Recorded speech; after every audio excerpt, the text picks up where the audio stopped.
মহাশিবরাত্রির দিন সকালে খুব হাসি খুশিভাবেই আজকের দিনটা শুরু করেছিলাম, কিন্তু দিনের শেষে চোখে জল নিয়ে মহাদেবের সামনে দাঁড়াতে হবে এটা একবারও ভাবিনি। আজকের ব্লগে আমি তোমাদের সাথে শেয়ার করব আমার এবারের মহাশিবরাত্রির পুরো গল্প। কিভাবে সব প্রস্তুতি থাকা সত্ত্বেও পুজোটা আমার মন মতো হলো না, আর কিভাবে মহাদেব আবারও আমাকে একটা নতুন বেলগাছের উপহার দিলেন। Hello everyone, welcome back to my daily blogging channel Lipika MB blog. আমি লিপিকা, ত্রিপুরা থেকে। কেমন আছো সবাই? সকালটা সত্যিই খুব সুন্দর করে শুরু হয়েছিল, মেয়ের সাথে একটু হাসি মজা। তারপর বিছানা গুছিয়ে আমি সোজা চলে গেলাম আমার ওয়ার্ক প্লেস মানে রান্নাঘরে। আমি নির্জলা উপবাসে ছিলাম, কিন্তু ঘরের বাকিরা তো উপবাসে নেই। হাজবেন্ড আছে, মেয়েরা আছে, ওদের জন্য তো রান্না করতেই হবে। ভক্তি মানে তো শুধু নিজের জন্য না, পরিবারের দায়িত্ব সমানভাবে পালন করতে হবে। তাই নির্জলা উপবাস থাকা সত্ত্বেও আমি রান্নাঘরে গিয়ে রান্নাবান্না শুরু করলাম। আজকে ভেবেছিলাম সব নিরামিষ আইটেম করব। সেই মতো প্রথমে বানালাম আলু আর মটরশুঁটি দিয়ে সুন্দর করে আলু ভাজা। এরপর সিম্পল, একদম সিম্পল কিন্তু খুব টেস্টি।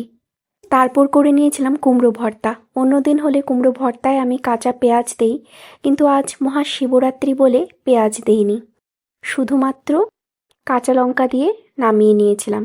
আমি কুমড়ো খেতে এত একটা পছন্দ করি না, তাই ইউটিউবে সার্চ করছিলাম কুমড়ো কিভাবে টেস্টি করে খাওয়া যায়। তখন দেখলাম এই ভর্তার রেসিপিটা, ভালোই লাগলো। তারপর থেকে আমি কুমড়ো আনলে ভাজা প্লাস অন্য তরকারিতে দেওয়া ছাড়াও এই কুমড়ো ভর্তাটা কিন্তু রেগুলারই করি। আমার কিন্তু ভীষণ ভালো লাগে। তারপর বানিয়ে নিয়েছিলাম পালং শাক, শুধু পাঁচফোড়ন ফোড়ন দিয়ে। অন্যদিন হলে রসুন দেই, কিন্তু আজকে একদমই সাদামাটা পবিত্রভাবে রান্না করলাম। আজকে প্রতিটা রান্নাই ছিল একদম আলাদা অনুভূতি, একটা ভক্তি। রান্নাবান্না মোটামুটি শেষ, তো চলো তোমাদের একটা জিনিস না দেখিয়ে দেব। গত বছর শিবরাত্রির দিনে আমি একটা ক্লে জুয়েলারি বানিয়েছিলাম, সেটাই এটা। একটা কাস্টমারকে দেওয়ার কথা ছিল, কিন্তু ফাইনালি কাস্টমারটা নিল না, ভীষণ তর্কাতর্কি শুরু করলো। আমার না খুব খারাপ লাগছিল মহাদেবকে নিয়ে তর্ক করতে, আর আমার একদমই ভালো লাগছিল না, তাই আমি ওটা রিটার্ন নিয়ে নিলাম। তোমরা জানাও তো এটা কেমন হয়েছে? এটা কি এত বাজে হয়েছিল যে কাস্টমার এটা নিলই না?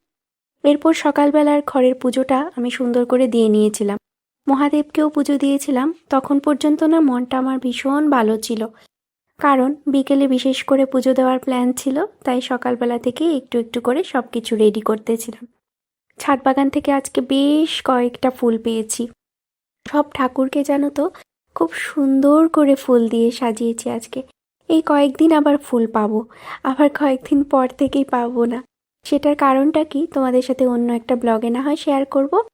তো চলো, বেলপাতাও জোগাড় করে রেখেছিলাম, শুধু আনার বাকি ছিল ধুতরা ফুল আর আকন্দ ফুলের মালা আর একটা বেল।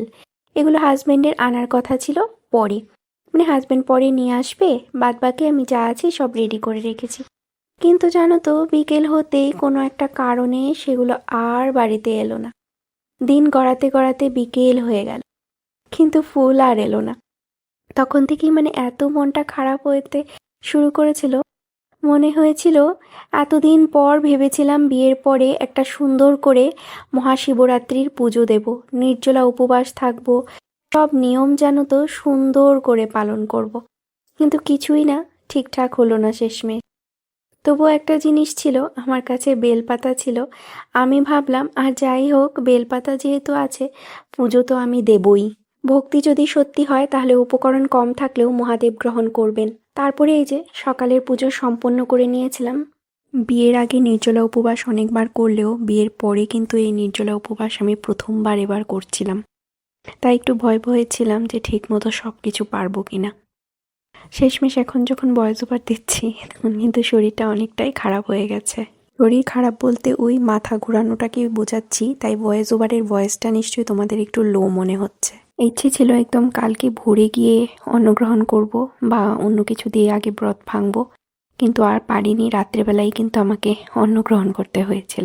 বিকেলের পুজোর জন্য মহাদেবের দেওয়া নতুন বেলগাছের থেকে আমি 8টা বেলপাতা সংগ্রহ করেছিলাম। দুধ, মধু, চিনি দিয়ে মহাদেবের অভিষেক করলাম, মানে যা যা আমার কাছে ছিল তাই দিয়ে। নতুন করে তো আর কিছু কিনে আনা হয়নি। আর এটা হচ্ছে একটা মধু, জানো তো আমি দোকান থেকে একটা ভালো কোম্পানির মধু কিনে এনেছিলাম, কিন্তু মধুটাও জমে গেছে। আমি তো জানি মধু কোনোদিন জমে না, কিন্তু এই মধুটা জানো তো আমার জমে গেল। তো নির্জলা উপবাসে ছিলাম সারাদিন, শরীরটা একটু দুর্বল ছিল তখন সন্ধেবেলা, কিন্তু এখন ভয়েস দেওয়ার সময় তো শরীরটা অনেকটাই খারাপ। একটুক্ষণ আগে তো অনেকটাই খারাপ ছিল, এখন তাও একটু ঠিক আছি। কিন্তু মন দিয়ে তখন পুজো করেছিলাম, শরীর যতই দুর্বল থাক মন দিয়েই পুজো করেছিলাম। এর মধ্যে একটা ঘটনা না তোমাদের না বললে পুরো গল্পটাই অসম্পূর্ণ থেকে যাবে। একটু আগে যে তোমাদের বললাম যে মহাদেবের দেওয়া বেলগাছের থেকে আমি বেলপাতা সংগ্রহ করেছি, সেটারই পুরো গল্পটা এবার তোমাদেরকে বলবো। গত শ্রাবণ মাসে জানো তো আমি মহাদেবের সামনে খুব কেঁদেছিলাম। বলেছিলাম, মহাদেব তোমাকে পুজো দেব, কিন্তু বেলপাতা পাচ্ছি না। হঠাৎ একদিন আমার বাড়ির সামনেই মানে গেটের কাছেই একটা বেল গাছ খুঁজে পেলাম। যে জায়গাটা আমি প্রতিদিন দেখি, কখনো জানো তো সেরকমভাবে খেয়াল করিনি যে সেখানে একটা বেল গাছ আছে, বা হঠাৎ করে একটা বেল গাছ এখানে কোথা থেকে এলো, আমার না ভীষণ আশ্চর্য লাগলো। কিন্তু যাই হোক, মহাদেবের থেকে প্রাপ্য পুরো শ্রাবণ মাস সেই গাছের পাতা দিয়ে আমি পুজো করেছি। একদমই আমার বেলপাতার কোনো অসুবিধেই হয়নি। নিত্য পুজোর দিনও সোমবার সোমবার করে আমি সেখান থেকে বেলপাতা এনেছি। কিন্তু জানো তো কিছুদিন আগে দেখি সেই গাছটাই নেই। কে বা কারা সেটাকে সেখান থেকে তুলে নিয়ে গেছে, কোনো চিহ্নই নেই গাছটার। খুব কষ্ট পেয়েছিলাম, মনে হয়েছিল আবার বুঝি বেলপাতা পাবো না। কিন্তু অবাক করার মতো ব্যাপার হলো, মহাশিবরাত্রির একদিন আগে আমি আবার নতুন একটা জায়গায় আরেকটা বেলগাছ খুঁজে পেলাম। সেখানে বেলগাছ থাকার কোনো সম্ভাবনাই ছিল না, অথচ সেখানে একটা সুন্দর সবুজ বেলগাছ দাঁড়িয়ে আছে। অনেক পাতা আছে, আজকের পুজোর জন্য সেখান থেকে আমি 8টা পাতা জোগাড় করতে পেরেছি, সবই সেই নতুন বেলগাছ থেকেই। তখন আমার মনে হলো, মহাদেব যখন নিজেই আমাকে বেলপাতা জোগাড় করে দেন, তখন আমি কিভাবে পুজো না দিয়ে থাকতে পারি বলো। হয়তো ফুল ছিল না, আকন্দ ছিল না, ধুতরা ছিল না, কিন্তু বিশ্বাস ছিল। আর সেই বিশ্বাস নিয়ে আমি এবারে মহাশিবরাত্রির পুজো সম্পন্ন করলাম। সকাল থেকে যতটা খুশি ছিলাম, বিকেলে ততটাই মন খারাপ, কিন্তু সেই দুঃখের মাঝেও একটা ছোট্ট আশীর্বাদ ছিল, নতুন বেলগাছের উপহার। মহাদেব এভাবেই জানান দেন, সবকিছু নিখুঁত না হলেও ভক্তি থাকলে তিনি আছেন। এই ছিল আমার এবারের মহাশিবরাত্রির গল্প। ভিডিওটা যদি তোমাদের ভালো লাগে, লাইক করো, কমেন্ট করো, আমার চ্যানেলটাকে সাবস্ক্রাইব করতে ভুলো না। ভালো থেকো, বাই বাই।